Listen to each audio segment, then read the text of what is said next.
Hey friends, be sure to check out my newest review of the movie Pumpkinhead over on Patreon. It's 2 hours of analysis and yapping for your enjoyment, and be sure to let us know the next film we should check out. Thanks. Now enjoy the stories.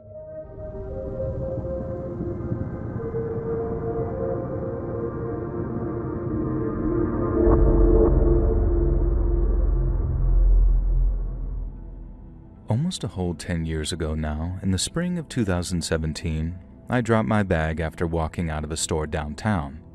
It was mortifying. Everyone saw, these two girls laughed, and I had to get on my hands and knees on the dirty sidewalk to gather up my things. That is, until a very handsome man stopped to help. It made me feel even worse in a way, being perceived so hard during the aftermath of a clumsy moment. But at the same time, it was very welcome. His name was Aiden. He had brown hair and brown eyes, and he was kind of like a cross between Pete Davidson and Zac Efron, in that he was handsome, tall, and with a kind of quirky streak, I guess. He helped me pick up my stuff, told me that it happens to the best of us, and then made some joke about how I probably did it on purpose, to show off all the cool stuff I had in there. Now, I told him that unless tampons and IBS medication are now considered cool, then all I did was embarrass myself, to which Aiden jokingly replied that since he helped me out, I should take him out for a drink. Now, I hadn't been on a date in over a year by then, so I half joked back that he should be careful what he wished for. But that's how we ended up swapping numbers and then talking a little before we arranged a date. We just went for a 20-minute coffee at first, nothing major. And then when seeing Aiden again turned out to be fun, we arranged an actual date, like at a restaurant. Aiden was an attractive guy, but when he showed up to the restaurant, goddamn, he was looking fine. He had a white shirt with the sleeves rolled, and he smelled great. As in, he hadn't drowned himself in cologne like some guys do, which kind of suggested to me a wider pattern of having figured things out, so to speak. He also purposely didn't shave because on our coffee date, I mentioned something about appreciating a little stubble. So not only did he look great, but that kind of showed me that he listened too, you know? Now what I'm trying to say is that it was all green flags, and since I was feeling so smug with myself, I took a picture of him in secret while he was looking down at the menu. I sent the picture to my roommate with a caption saying, "Isn't he beautiful?" Now she replied, "He's a cutie," and then sent back a quirky smiley emoji, and then put my phone down so I could look at the menu. A few minutes went by, and Aiden and I started getting into the nitty-gritty of what we like to eat, like how he wasn't a huge seafood fan and how red meat sometimes felt too heavy for me. A waitress came over and we ordered drinks and appetizers, and then when the drinks came, I picked my phone up off the table to make room for the lady to put the drinks down. And that's when I saw my phone had practically blown up with notifications. All the texts and missed calls were from my roomie, and I saw that one of the texts just said, "Get out now." I read through the others real quick as the lady's putting the drinks down, and then after thanking her, I apologized to Aiden and said my roomie appeared to be having an emergency. He suggested I call her. Now, I said that sounded like a good idea, and then off I went to do just that. Now, once I was outside, I read through her messages to get a better idea of what was going on before I hit call, and this is what I read. My roomie said Aiden was her friend's ex, and that during their relationship, he'd been unhealthily possessive and controlling. My roomie's friend fell for that old cliche of thinking that she could try and fix him, and so she stuck it out for about a month before throwing in the towel and trying to break up with him. But Aiden refused to accept her decision, and not only did he make her life miserable by stalking and harassing her for probably 6 months, but she had to get a restraining order to get him to stop for good. My roommate crammed all of that and more into maybe 10 or 12 short text messages, and then, having read through them, I hit the call button. When she picked up, I didn't tell my roomie that I was on my way to grab a cab or something. I said that I just thought she was wrong. Aiden seemed like the sweetest guy, and it had all been green flags up until then. But when I asked her to confirm the name of her friend's ex, the reply came back in less than a minute. Aiden. My roomie had me on speaker and was texting with her friend whose ex she thought Aiden was. And so maybe a minute after we got the name, my roommate tells me to check my email. Her friend had sent over a picture taken with one of those doorbells with a built-in camera. It must have been a fancy one too, I guess, because it had a night vision setting. And there, in this creepy kind of black and white imagery that showed him with glowing eyes and teeth bared, was Aiden. It was Aiden, all right. There was no mistaking it. But he looked like he belonged in an asylum. He was literally snarling. His eyes looked all wild, and maybe it was just a trick of the light, but it legitimately looked like he had foam frothing from the edges of his mouth, like he was actually rabid. I later learned the picture was a still from a video the doorbell cam had recorded when Aiden stopped by his ex's home and tried convincing her to let him in. She didn't, obviously, but when she refused, he went crazy, and then went on some horrible rant about how she was worthless and wouldn't find anyone better, all that bullcrap. He tried to break into her house too, but apparently came to his senses when she made clear that she was calling the police. And then after that, she had grounds for a restraining order, and so she filed one. Now, I obviously didn't find out all the details until the days after, but at the time, all I needed to see was that picture of him to know that he was a ticking time bomb. But there was just one problem. I had been way too open with him during the first week of talking. Maybe it was the meet cute and how much like a rom-com it felt, and I know him being so hot contributed a whole lot too. But considering this guy was a total psycho, I'd given him way too much personal information to feel anywhere near comfortable in just ducking. My roommate told me to give him an excuse, to say that she'd been in a minor car accident and was really shook up about it or something, and so that's what I went with. I walked back into the restaurant, told him I was so sorry, but that there had been an emergency and I had to go. I told him about the car accident, and at the time he was just like, "Oh my God, that's terrible, go be with your friend." But there was something going on underneath, something which made me think that he hadn't altogether bought it. I grabbed my things, walked outside, and grabbed a cab. Now my heart was racing the whole time, and as soon as I managed to catch one, I was on the phone with my roommate saying, "Okay, I'm out of there, now what?" And then once I got home, what followed was more like a war room than a discussion, because we had to figure out how I was going to ditch Aiden without him getting upset and offended. But luckily, we had his ex around to help talk us through it. Now I thought a kind of death by 1,000 cuts approach would work, where I'd just sort of like tell him I was busy over and over until he got the message. But his ex said that that wouldn't work. Aiden was an emotional train wreck, but he wasn't dumb, and he wouldn't appreciate being lied to like that. It'd wound his pride too much, so that was off the table. But lying itself wasn't off the table because according to his ex, we needed to go big.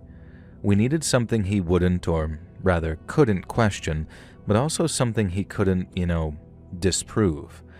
And if I told him a close relative had died, a grandparent or elderly aunt, for example, he might ask about a funeral or something.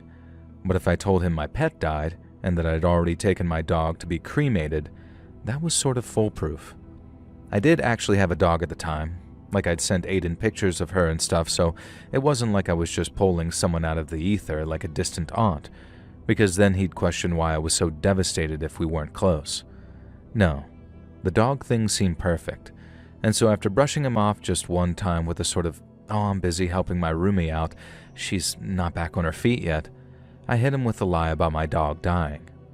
He bought it hook, line, and sinker, and the exchange was conducted entirely by text too, so I didn't have to fake cry and risk not coming across as actually bereaved.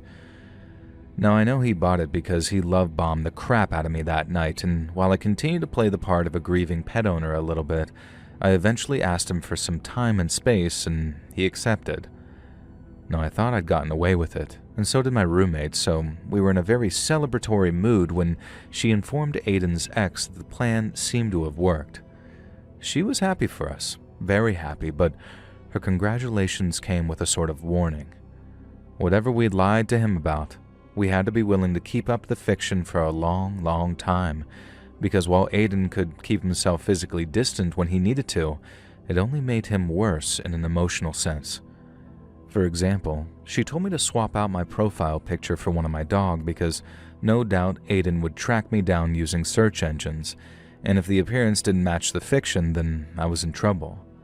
She also told me not to accept any rando follow requests because there might come a point where Aiden would make what's called a sort of sock puppet account purely for the purposes of stalking me.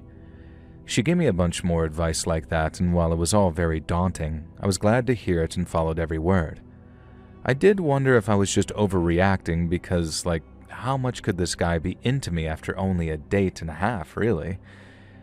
But whenever I started to doubt whether or not all the caution was worth it, I'd picture that face in the doorbell camera, how monstrous it looked, and I'd come to my senses again. I did all the digital stuff. I even looked up how easy it can be to change my number if Aiden started blowing up my phone. His ex said blocking numbers wasn't enough and that he'd just buy burners to call you from different numbers each time. And it all sounded like some living nightmare, so obviously I did everything I could to avoid it, even with my growing doubts. But no matter how well I kept my internet profile sanitized, there was one very crucial dog-shaped issue: her walks. I couldn't keep my dog cooped up in an apartment for months at a time. I tried cutting her walks down to a bare minimum and walking different routes, but she started getting major zoomies and peeing inside for the first time in years. And I had to switch back to the regular schedule after just a week or so, but that meant going outdoors with the dog that I'd said was dead, going places in a neighborhood Aiden knew I called home. Like I said, I tried changing my routes and going to different parks, but since there was only so much I could do without radically reshaping my schedule, these parks were always within 30 minutes walk at most. Meaning, there was always this fear in the back of my mind that Aiden would be there, see me, and know I'd been lying. He ended up texting me a few times, asking if I was okay, and I gave him a couple of very convincing maybes before I finally told him I just wasn't in the right headspace to date. I said losing my dog had me thinking about the finite nature of relationships and how losing those close to us was the worst thing in the world. And while that was all in the forefront of my mind, I couldn't date in a way that was honest, truly honest with myself and with that person. Now, it was all complete crap, but like I said, he seemed to buy it well enough because he left me alone, his text stopped, his DMs stopped, and he just dropped off the map, much to my infinite relief. The more I took my dog on her walks, the more I started to relax. And then one day, I walked out of my apartment with my dog, kind of half paying attention to my phone, and right away, she started tugging on her leash. Now I looked up, and she's trying to make a beeline for what looked like a pile of ground meat that was just sitting there on the sidewalk. It wasn't there the last time I took her for a walk, so I didn't think it'd be rotten or anything. But it's obviously not the smart thing to let your dog eat random meat, so I tugged her away from the little pile and did the same thing when we returned from the walk too. Now, it had been so long since the whole Aiden thing that it didn't even occur to me that the two things might be connected. People drop random crap on the sidewalk every day, and actually a pile of ground meat is probably one of the less offensive things that you're likely to find on a daily basis here, especially in the city. I'd pretty much forgotten about it by the time the next morning rolled around, but then when I took my dog downstairs for her morning walk, there was another pile of ground meat sitting on the sidewalk, but in a totally different place. And that's when I started to think, okay, this isn't just some coincidence now, but I also heard about people trying to tame crows like that, so I didn't sort of assume the worst. I just thought it was strange. But then, as I'm on my way back from the far dog park that I've been taking her to walk, I saw another lady walking a similarly sized dog in front of me. We were both walking at around the same speed and were headed in the same direction, so I was maybe 50 yards from her when she stopped near my apartment building and started chatting with someone she evidently just bumped into. I didn't pay too much attention until I saw how her dog had spotted the pile of meat on the sidewalk. And then, as it approached, with the lady none the wiser, I was thinking, uh-oh, Fido's about to get a second breakfast for sure. I couldn't help but smile, watching this lady and her friend gabbing away while her cute little pooch started sniffing at the meat, and then digging into it like all its Christmases had come all at once. I figured that I'd let her know that her Tuesday was more likely to be diarrhea day after her dog just ate a bunch of random meat. And while I wished to God that I'd had the lady balls to yell something on my approach, I didn't. I took my sweet, ignorant-ass time and then suddenly saw this random guy stopping near the dog and that pile of meat. And at first he was smiling. He kneeled down to pet the dog, but then suddenly reached into the pile of meat and stood up fast holding something small in his hand. He suddenly started yelling, "Yo, lady, what the hell? Watch your damn dog." The lady turned and said something like, I'm guessing to scold him for talking to her so rudely or whatever, but then she saw what he was holding in his hand, and as I got closer, I did too. It was a razor blade. Whoever put down that pile of meat had carefully inserted a razor blade into it.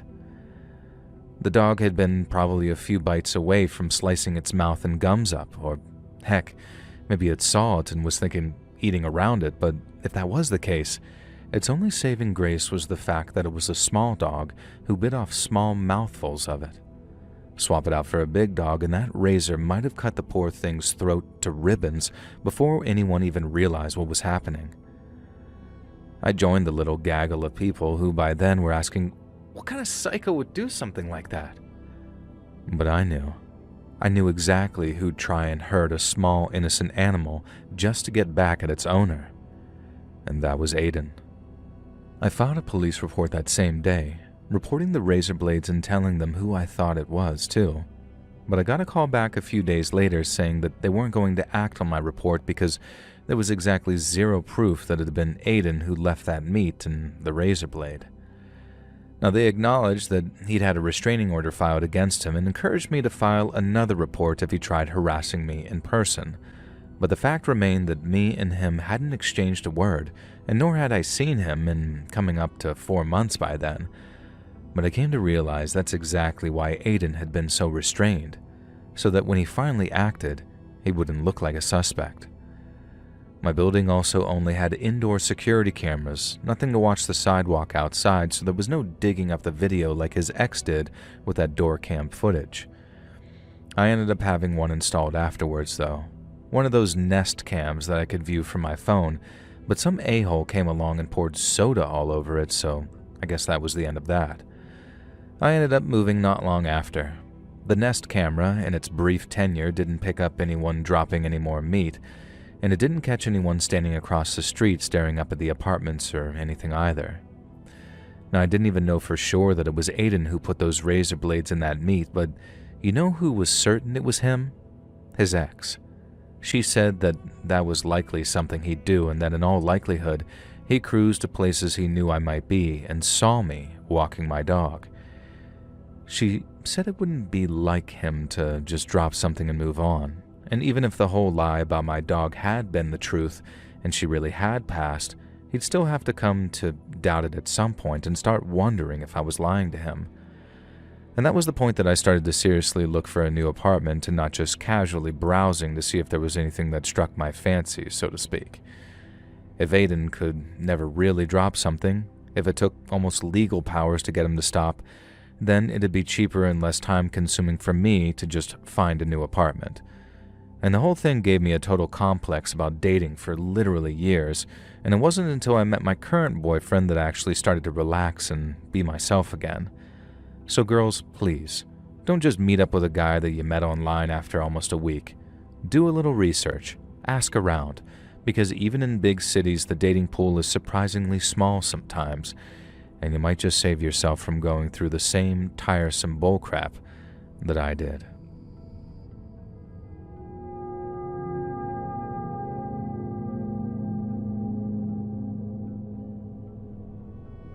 This happened a couple of months back. I've been debating whether to send this over or just bury it, but after everything that happened, I figured that you might appreciate it for your channel.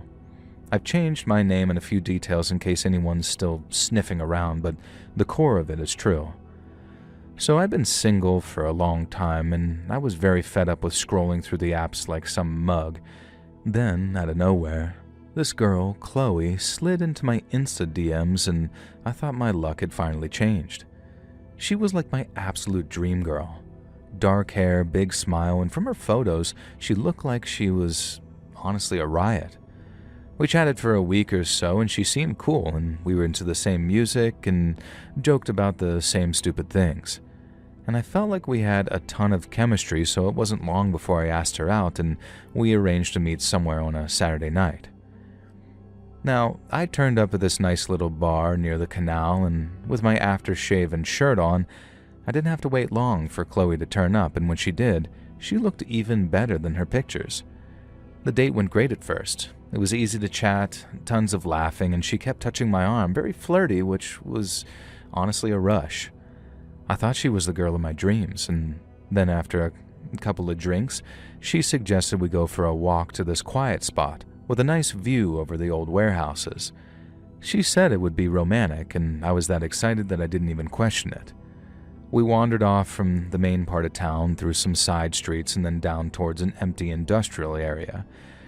Now, it was towards the end of April, so the sun was starting to go down at about 8:30, and it made the sky look really nice as we went. And she was right. It was very romantic, and my head was in the clouds by the time we got to this old factory with a gap in the chain fence. There was graffiti everywhere, and it didn't look like anyone had been there in years, but Chloe said that she used to go there for adventures with her friends when she was a kid. I thought that sounded really cute, and so in I went after her, like some absolute dummy. And then once we were actually inside, that's when everything went sideways. I was following her into that warehouse when I heard footsteps from behind me, and then before I could even turn around, someone smashed me in the knee with something heavy. Down I went, really hard onto the concrete as pain shot up my legs into my back, and then the next thing I know, there's 3 or 4 dudes on me, wearing tracksuits with their hoods up. One of them had a bat or a pole and was hitting me with it, but another had his phone out filming.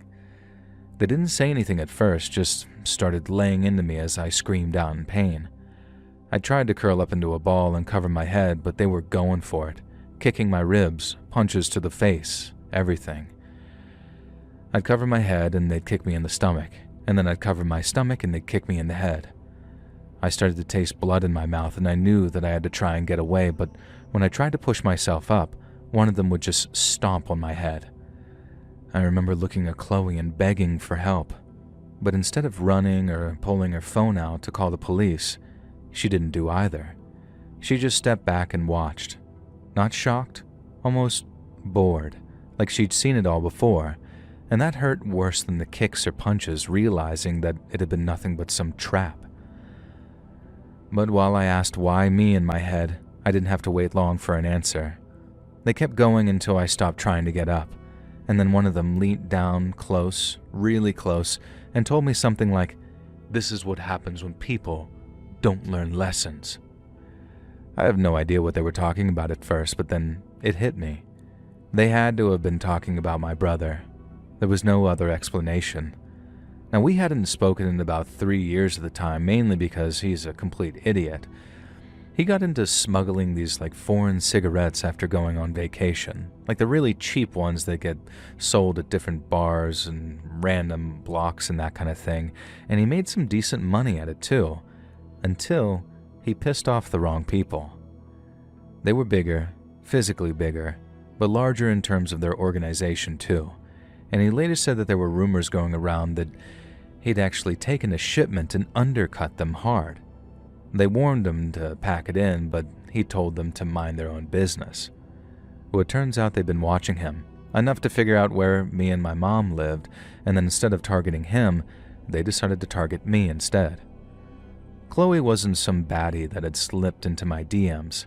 She was a lure, and they'd picked me because I was the soft target, the younger brother who actually had a normal life and wouldn't suspect anything.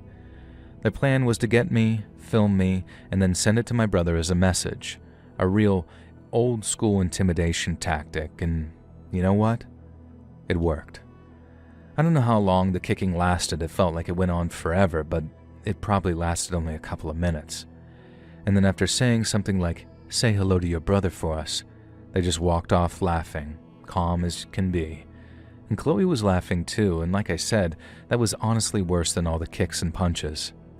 Being jumped is one thing, but me being stupid, a gullible idiot, and believing that she was interested in me, that hurt stayed with me long after the bruises. I remember just lying there for a while, spitting out blood while my ribs ached, and as I realized that I could only see out of one eye. God knows why they didn't take my phone or shoes, but I was able to call myself a cab once I dragged myself off that deck and staggered back out into the street on the other side of that fence. When the driver asked what had happened, I told him that I'd fallen over. He didn't believe me, but he took me home anyway. I spent the next week just completely dead on the sofa with painkillers and ice packs after telling work that I just had a bad stomach bug. The ache stopped after a day or two, or 3 really, and I still stayed for a week, probably because I was depressed or something, and I just didn't want to admit it. I found out later that my brother got the video. He called me a few days after for the first time in years, and his voice sounded incredibly shaky. He said he was sorry, that he'd paid what he owed plus extra and got out of the game, and he basically begged me to forgive him too. I told him to F off at the time, but these days I do appreciate him reaching out because it meant a lot. Mom's happy we're talking again, even if it is awkward, but I'm still just jumpy going out after dark. This girl I thought was perfect turned out to be bait in someone else's fight, and the whole date was just theater from the start. It made me wonder how many other guys they've done it to, which other hands Chloe has held while leading them right into a trap like it was nothing. Dangerously cold-hearted, man. Dangerously cold-hearted.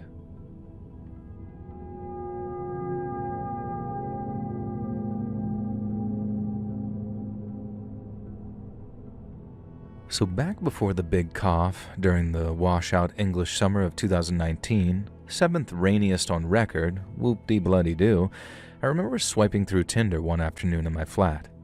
I don't know if anyone remembers Tinder around that time, but there were a lot of fake profiles set up by scammers. It got to the point where if a really fit girl appeared in my feed, I'd just be like, bot, and swipe left. But then that afternoon, as I'm sitting there swiping with the rain pittering and pattering on the windows, this absolute fox appeared in front of me. And I hesitated. Her name was Anna, 1 N by the way, and she looked like an elf, the Tolkien kind, but covered in tattoos. She also had these big green eyes, almost white gold hair, and whatever she did for exercise, it was doing her proud. There were pictures of her at music festivals and a nightclub and at some vegan cafe-looking place, and in every one she looked like a freaking supermodel. But for some reason, my now built-in bot detector was only giving off a mild alert. All of Anna's photos looked legitimate, so just in case she was actually real, I swiped right and then hoped for the best. A few hours later, my phone chimed with Tinder's signature tone. I got that little dopamine rush that came with knowing that I had a match, but when I saw who had matched me, I had 2 waves wash over me, each one made of distinctly different disbelief. Now, the first was no effing way. That girl just swiped right on me, but the second was more like, there's no way this girl is real if she just swiped right on me. Now, not to sound too lacking in the self-esteem department, but I hardly consider myself Anna's type. So instead of going with my usual, "Hi there, how's it going?" I just cut to the chase and asked her, "Are you real?" She sent back a laughing emoji, and then after explaining why I'd asked her that, she seemed very flattered and most definitely not a bot. I then asked what kind of scam she was pulling, and if I went out with her, was I going to wake up in an ice bath the next morning with my kidney missing? Now, she sent me back another laughing emoji and then the text saying, "Only one way to find out, right?" I asked her if she wanted to meet up for a drink, and she said sure, and asked where I was based. And then when I told her, she said something like, "I can be there in 20 minutes. And the reply kind of knocked me for 6 because we'd only just matched and she wanted to meet right away. Every girl I'd matched with had wanted to chat for at least a few days before making arrangements, and yet there was this gorgeous nymph creature who wanted to meet little old me right away. And it made me think of the word scam all over again, because seriously, who the hell meets up with someone from the internet that they met that day? Well, Anna apparently, because after asking for my number, she gave me a call and explained her logic. The first thing I noticed was how pretty her voice sounded, and maybe this was like a purely subjective thing, but I found it almost hypnotic. Now, she was really well spoken, which I find very attractive as a rough northerner, but she had this really raspy, sleepy thing going too, which was also very attractive, but in a kind of calming ASMR sort of way. So right away I'm thinking, if this is a scam, it's going to be a very relaxing one. But when Anna explained herself, she actually made sense. Like I mentioned, we'd been having the worst summer for literally years in terms of rain, wind, and clouds. July looked more like early April in parts, and the entire country was watching their summer quite literally go down the drain. Anna said that she wanted to get out of the house and have some actual fun, even if it was just another indoor space. She also said that she was pretty stressed out and had been arguing with her family about stuff, so she wanted to get away for a while, if only for a few hours. She said I seemed cool and, more importantly, safe, in which case, why not meet me today? Now I started seeing it as a golden opportunity to cheer up a very pretty girl and quite possibly reap the benefits of having done so, whatever those benefits may be. Because after all, and in the words of Dolly Parton, I'm just a man. We met at this little bar maybe 5 minutes walk from my house. I said that I'd walk down after a quick shower, and granted it took me a while to get my appearance looking right, but when I got there, Anna was sitting there waiting for me. She was twice as beautiful in person, and the only thing I found slightly off-putting were her teeth. I don't mean they were ugly or anything. She didn't need any obvious dental work done, and her breath didn't smell bad or anything, so I'm assuming she brushed them before she left the house. And so while telling myself not to be so effing judgmental about an objectively gorgeous girl, I just sat down and we got chatting. Anna was a dream. I'm being honest. Now, it might sound crazy considering what I'm about to tell you shortly, but to this day, the first half of my date with Anna was the best I'd ever been on. Now, I don't harp about it too much, don't worry, but I feel like I've banged my drum about her enough already. But it was so much fun that when she came back with our 4th round of drinks and asked me a very unusual question, I didn't even hesitate. She came back to the table, put our pints of Guinnesses down, and said, "Listen, I got a bit of a favor to ask. No hard feelings if you say no, because it might seem a bit weird, but can I stay over at your place tonight?" In my head, I'm saying, say yes, say yes, say yes. And it definitely read on my face that I was delighted, and I still managed a pretty cool, "Sure, why not?" And then she kissed me. I know that sounds totally like and then everybody clap type moment, but like I said, it was the best date I've ever went on. She didn't just smile when I said yes. She beamed, and when she did, she looked radiant. So when this golden-haired elven queen leaned across the table and literally pulled me in for a kiss, I was too stunned to even kiss her back at first. When she pulled away, and with the entire bar looking at me like, "Who the F is this player?" she told me, "Sorry, I just really appreciate it, and you look really hot." And I did just about everything in my power to keep from falling off my chair. When we finished our pints, I swear my feet didn't touch the floor as we walked towards the door. I was walking on air. Then we got back to my place, and without going into too much detail, we spent the next hour or so doing something that required a shower afterwards and one taken together. Once we were done, dried and dressed, Anna asked if she could smoke in my flat. Now, she could already see an ashtray on my coffee table, but she was still polite enough to ask. Another green flag. And so I told her, mi casa, su casa kind of thing. I also told her if she wanted to smoke something a bit stronger, I had a bit of hash that I bought only a few days prior, and we could smoke some of that after I fixed us something to eat. Anna then suggested that she roll us a joint while I get started on food, which sounded like a great idea. And so I gave her my little rolling tin as she sat on the couch and then went off into the kitchen to prepare some tacos. Now, the way my flat was set up was with an open kitchen and living area, so while I'm in the kitchen, I could literally see Anna on my sofa, leaning over the rolling tin and making our spliff. Granted, I wasn't exactly watching her like a hawk or anything, but everything seemed kosher by the time she'd finished her rolling and lit the thing up. She took 2 poles and then offered it to me, but since I was busy frying up some marinated pork, I said that I'd take it in a minute or two. And then once the pork was cooked nicely, I took it off the heat and walked over to Anna to take the joint from her. The first thing she said when I took it was, "Sit down with me." But I told her no, not yet, because I still had tacos to assemble. I was starving. I took 2 deep drags of the joint and then passed it back to her, and as I did, I noticed that she had this certain look about her. Slightly anxious, but also slightly excited.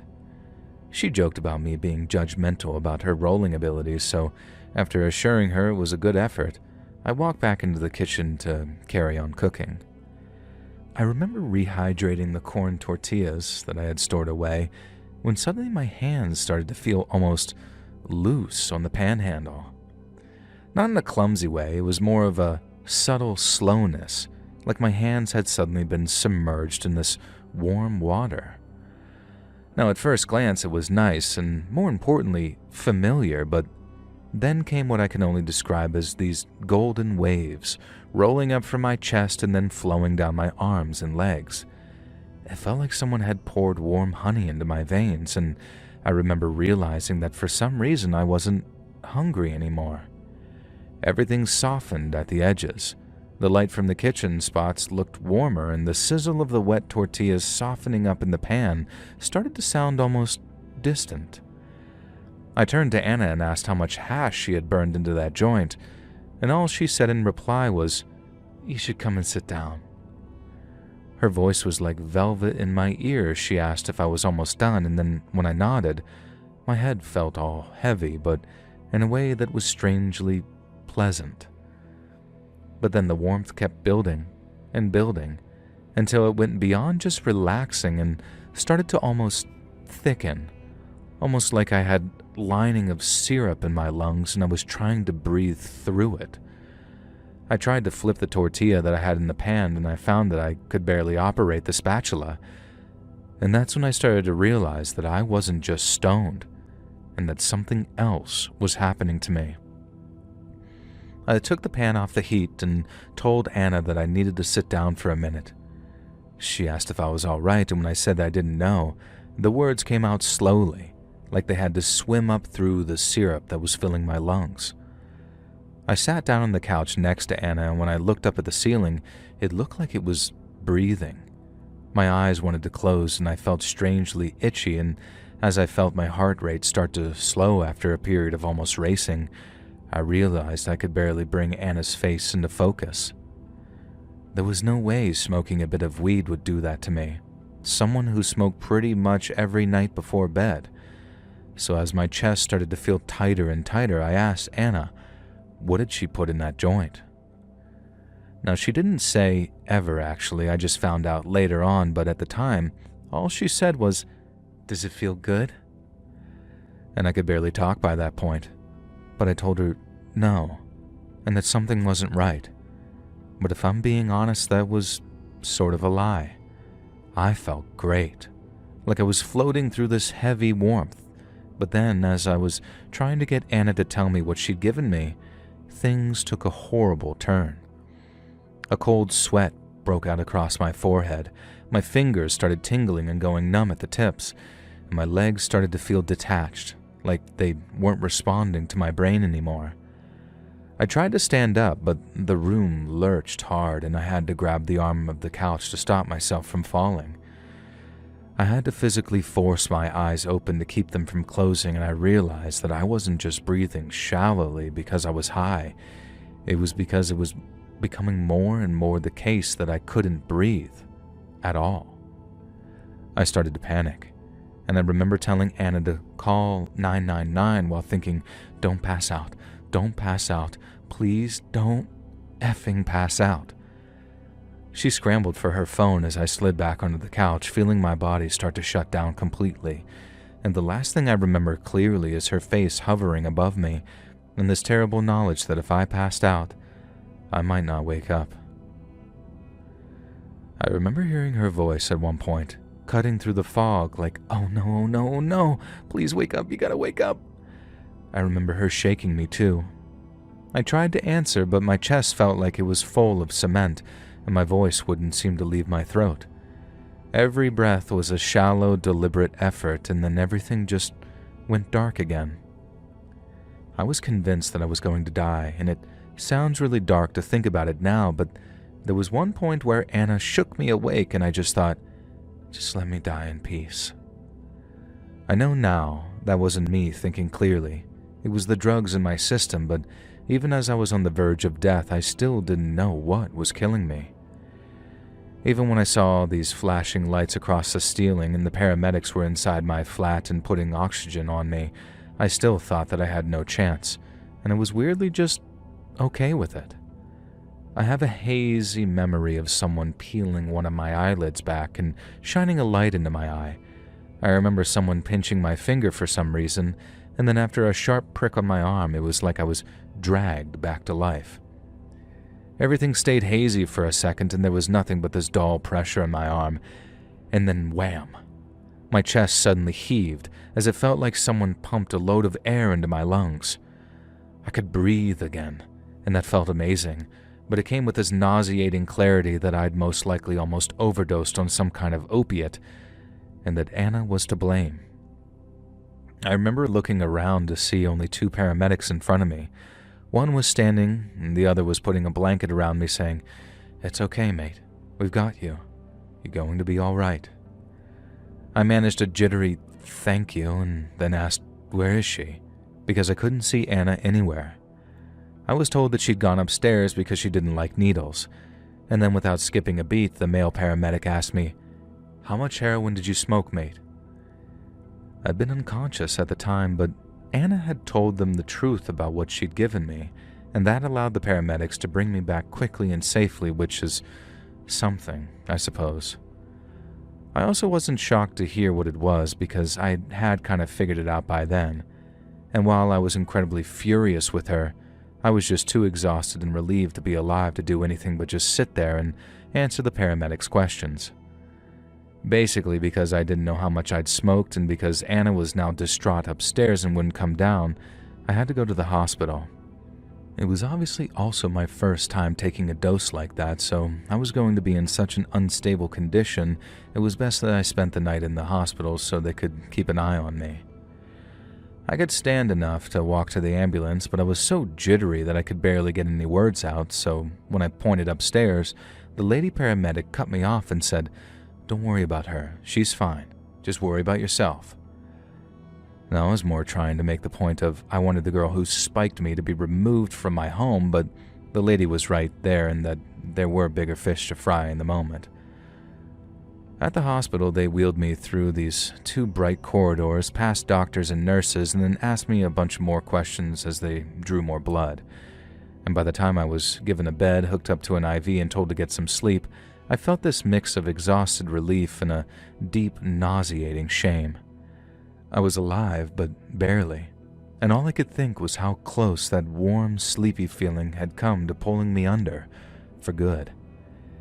Anna was gone by the time I got back to my flat, and all that was left was a note that said, "I'm sorry." Now, I thought about texting her, but I didn't even know what I'd say, and writing out a bunch of abuse wouldn't do any good, so I just deleted her number and tried to move on instead. It was hard, I won't lie. I was so disappointed I felt downright depressed for about a week afterwards, but I got over it, and as a close mate of mine put it nicely, I was able to charge it to experience. As in, sometimes it's best to just take the L, as it were, and move on having learned a lesson. And bloody hell, that Anna girl taught me one all right. One I'll never forget.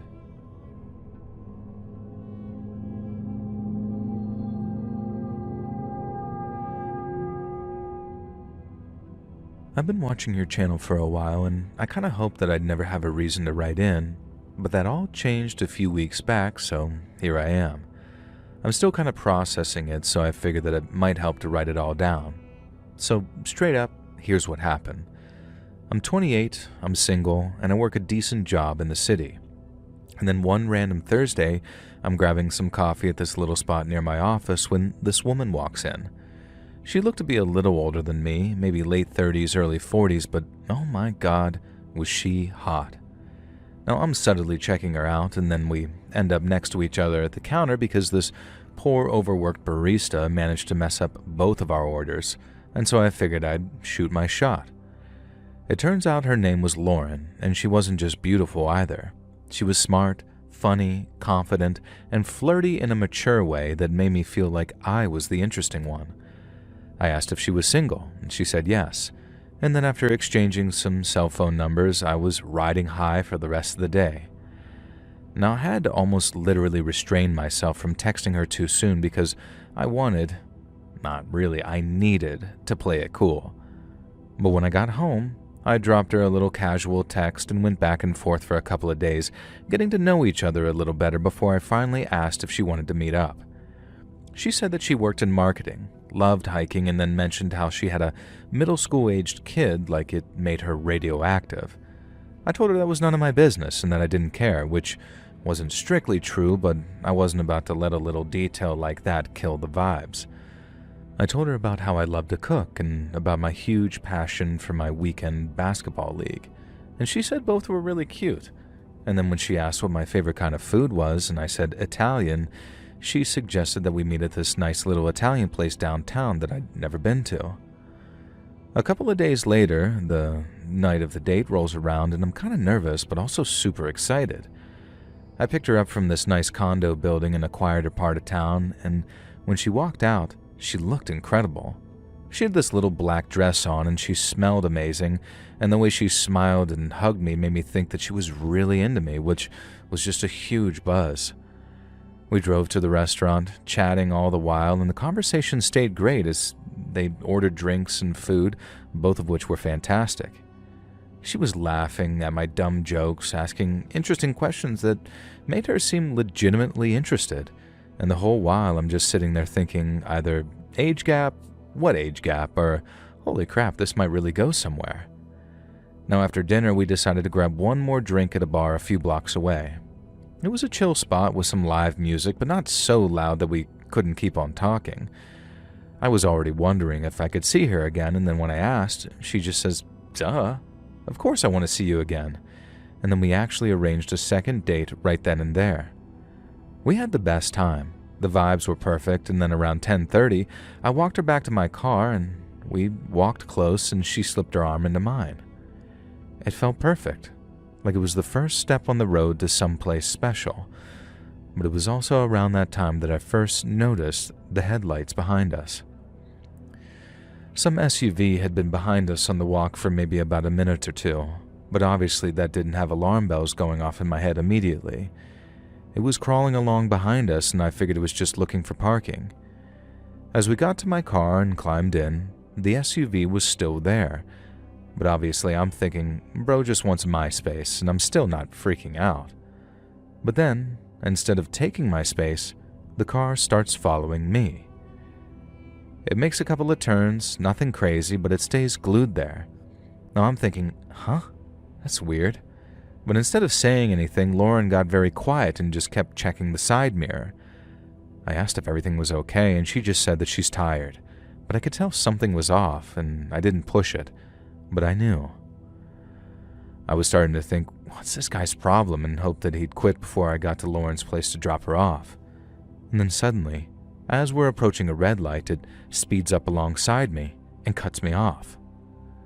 My heart jumped as I was like, uh-oh. And my first thought was how this guy was about to rob me at gunpoint. Two guys jump out of the SUV, big dudes too, and start walking toward my driver's side.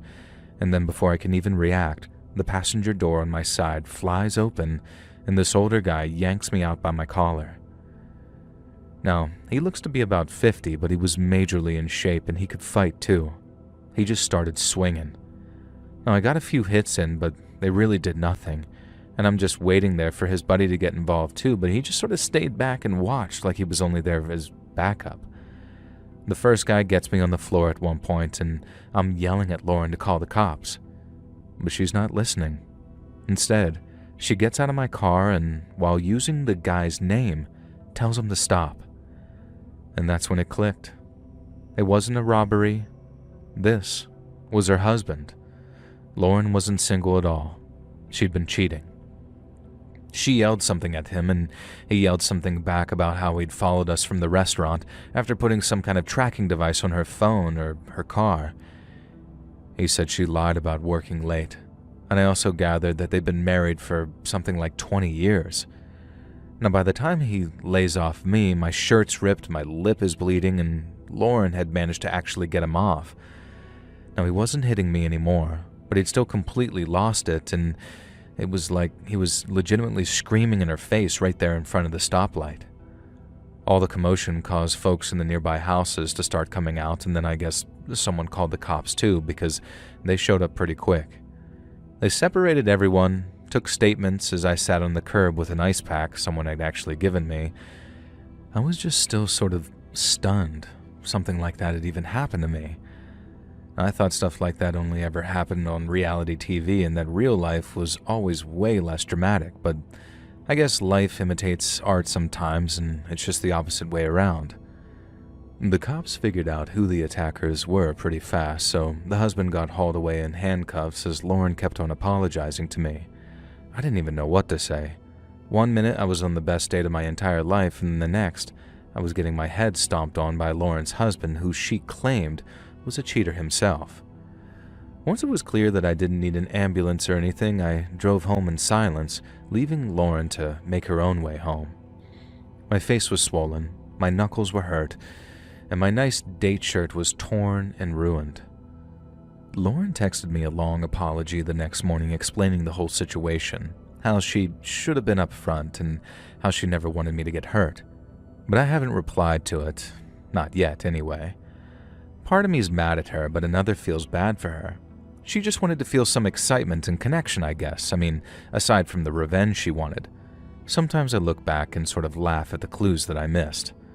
How she always wanted to meet at places away from her neighborhood, and how she never invited me up to her place that night. How her phone was always face down. But she was so warm and fun that I didn't question it. Hard lesson and hard learned, I guess.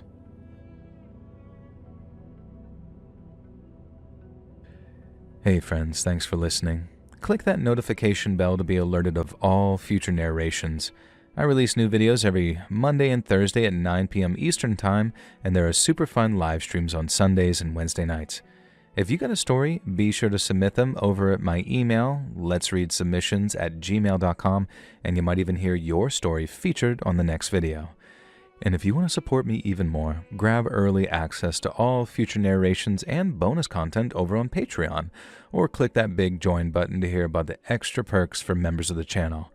And check out the Let's Read podcast, where you can hear all of these stories in big compilations located anywhere you listen to podcasts. I also have a true crime channel called Saturn Soul,